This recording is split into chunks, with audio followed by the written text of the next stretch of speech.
go into a situation where a person has kids, it has to be the right situation. So I am not a person to say every, blended family is a good situation for you. I think you have to vet it out. Here are the factors you got to pay attention to when it comes to dealing with somebody that has kids. These are the things I thought about when I got with Alicia. First question is, what kind of kids do you have? Like, if they're disrespectful and completely like little assholes, that's not going to work, because at some point, I'm going to want to jack one of your sons up and kick his ass, and that's going to get me in trouble. So that's not going to work. Your kids have to be well behaved. 2, are you backing me up? Are you backing up my authority? Meaning that if I come in and I say, we need to discipline this child, are you going to respect that? Or are you going to give me constant pushback and constantly protect, ridiculous, hurtful, harmful behavior? If you're in that category of my baby can do no wrong, well, that's fine. Then you and your baby can just be single and live your little life.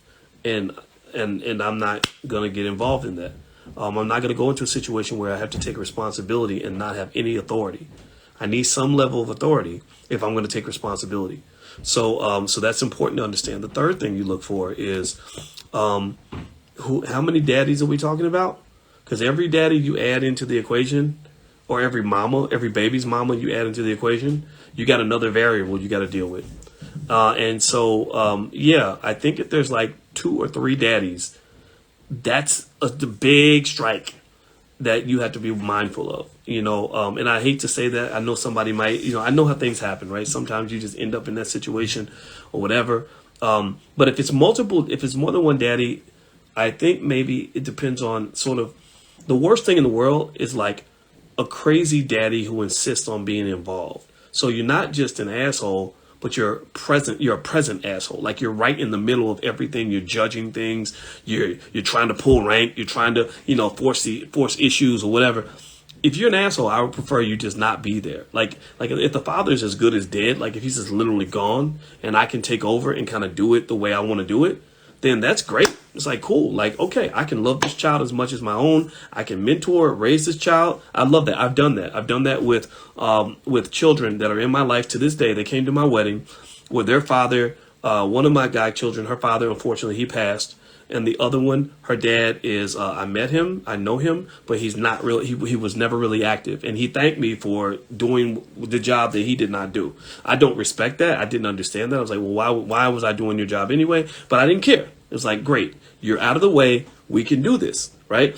And so really the kind of father you're dealing with, or the kind of baby's mother that you're dealing with, is a big, big variable. And so if you're dealing with somebody who is mature, who understands that the children are more important than your ego or your jealousy or your own little issue, who understands adult protocol, like just how to be on code as an adult, those people are fine to deal with. I love the fact that I have a great relationship with the father of the children in my house. First of all, they're good kids. They're very well behaved. 2, the mother backs me up all the time. Like, she gives me, if they come and try to disrespect me, she'll step in and say, no, you don't disrespect him. I love that. 3, their father is a super cool dude. I text him. I will text him directly. If I have an issue, we talk. We'll talk on the phone. I'll send them pictures. If I'm somewhere with the kids, I'll send them the video. And even though, beneath the surface, there's probably always going to be some issues like, man, you with my woman and whatever. But that doesn't come out. We put that energy to the side to say, how do we as a team, all of us working together, make 100% sure that we are on code, that we are on the same page, so that we provide a unified front, so all these children know that they are protected and cared for, first of all, and that they need to respect the authority that exists within this circle, within this space. If we have a disagreement, we do not have that disagreement in front of the kids. They will never see me and their mother going back and forth over what to do with the kids, because kids are smart. They'll play off that. They'll play you against each other. Or me and their dad, if we disagree, we'll talk it out in the back and then come back to the kids and have a conversation, right? So managing that type of stuff is a lot like managing a business. I mean, think about it, or even being on a basketball team. You can't win in a basketball tournament if the other players suck and don't know how to set a strategy, execute a strategy, have no skill, right? If you run a business, your business is going to fail if the co-owners in that business are lazy and stupid and ignorant, right? So when you start a business or you have a team, you want good teammates. So raising children is a team sport. And you want to pick good teammates. So be thoughtful about that. Like, look at the whole situation when you go into it. And also the last piece I'll throw in there, just in terms of personal advice, is I look very carefully. My wife, she was married to someone else. That's why, like, I think every now and then somebody will say, well, why did you wait so long to marry her? Well, because she was married for a while, about 13, 14 years. And I knew her well, so I saw the divorce. I saw how it went down, and I watched how she treated her ex-husband. Because you can learn a lot about a person by looking at how they treat a so-called enemy, right? Like, don't worry about how they treat their friends. Everybody's nice to their friends. Like, even the worst man in the world, the most evil motherfucker on the planet, he can be nice. He can be extremely kind and sweet to a woman where he's trying to get some ass, right? He can be the nicest guy in the world when he's trying to get some ass or some money or whatever. But the question I ask is, how do you treat your enemies? Like, how do you deal with your enemies? I know you hate them. So do you go and kill your enemies? Because I need to know this so that if I ever become your enemy, I'll know what to expect. And one thing I saw was that she was very decent and fair with her ex-husband. That's it. That's all I ever wanted was fairness. Just be fair to me. Like, don't get vindictive. Like, oh, because I'm mad at him, I'll make sure he never sees his kids. That's terrible. That you're abusing your children. You are a child abuser at that point, like damn near like a child molester. Stop doing that. Don't abuse. Or somebody was like, well, I'm gonna get his ass. I'm gonna take all his money. Why? Like, that is very nasty energy. Seriously. So because sometimes things don't work out. And one of the things about relationship building in the Black community, which is very connected to wealth, is you've got to know how to not just build relationships and nurture and grow relationships.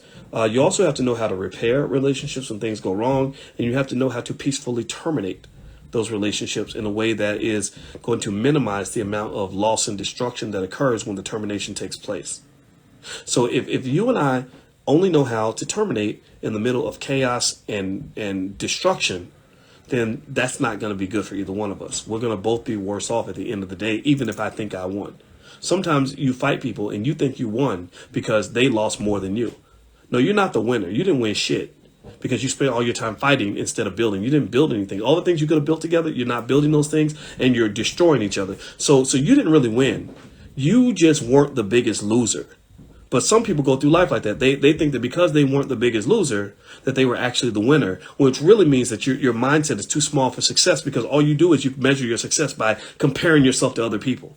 And they have that old saying that says, small minds, what is that? Small minds, big minds think about ideas, mediocre minds think about events, and small minds think about people, right? So I encourage you, focus on the idea. The big idea is, I want to find my peace. I want to find, unity and success, prosperity. I want to find happiness. I want to find my bliss. How can I engage with you in a way where we can both be blissful people when this is all done, where we can go find our bliss and, you go your way, I'll go mine. Everything's good. And that's it.